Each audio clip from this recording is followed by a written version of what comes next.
I've always dreamed of running the Boston Marathon. I guess it was like a bucket list item for me. Like it was just one of those things. I'm like, I want to run a marathon. The marathon. 26.2 miles covered on foot through rain or shine. Dating as far back as 490 BC, the marathon is one of the greatest physical and psychological feats that one can accomplish. Oprah Winfrey said herself that finishing a marathon feels better than winning an Emmy. Men and women from all across the globe spend years training for their marathon medals. But what does this training look like? And more importantly, why do they do it? My first marathon, I think I did it in like 4.5 hours. My second marathon, I was like, okay, I really want to get a Boston qualifying time. My time was like 2 hours and 50 minutes. I actually finished like second for like overall in the women's, and they sent me like a cash prize, which was sweet. Like I literally just got like a check in the mail. New Year's Day of 2016, I decided I wanted to run a marathon.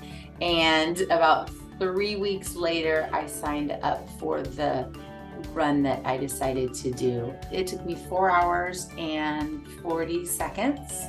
I just think the feeling of accomplishment when I actually did it and ran the whole way and made pretty good time, and it was a good feeling.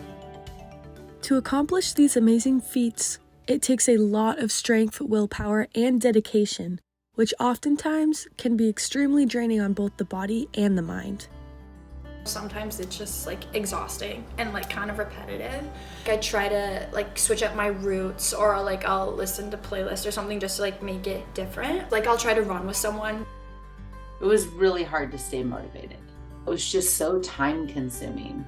I think that was the hardest thing, with gearing up for these runs that were, 15 miles, 16 miles, 18 miles, 20 miles. Despite these challenges, each marathon runner is able to power through, whether it be due to their love for the sport or the motivation to finish strong.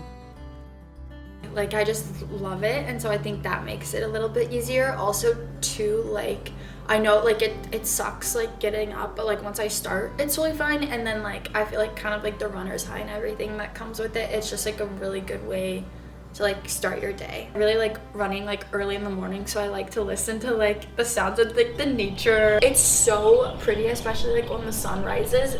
She wakes up at the crack of dawn, like 5, 6 in the morning. She's like ready to go. The night before, she'll sometimes put out like her snacks. Sneaks out like a mouse. It's still kind of dark out and it's like really quiet, and you're kind of like the only one like up and like out running. I think that's like a really cool feeling. Something I was very excited about was that the run really wasn't that hard for me. And so I was happy with myself that I actually did do the training. In particular, I remember the 18-mile run. That was just a rainy day, just really hard. Sometimes they would just be so hard.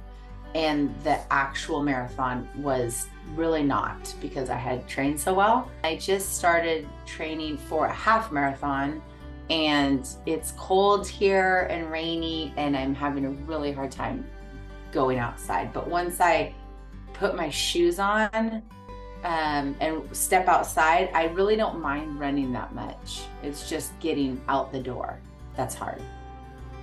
Sometimes simply getting up and out the door feels impossible, but once you do, a whole world of opportunity becomes visible. Whether you walk it or run it, I think it's very fulfilling. I'm so happy I did it.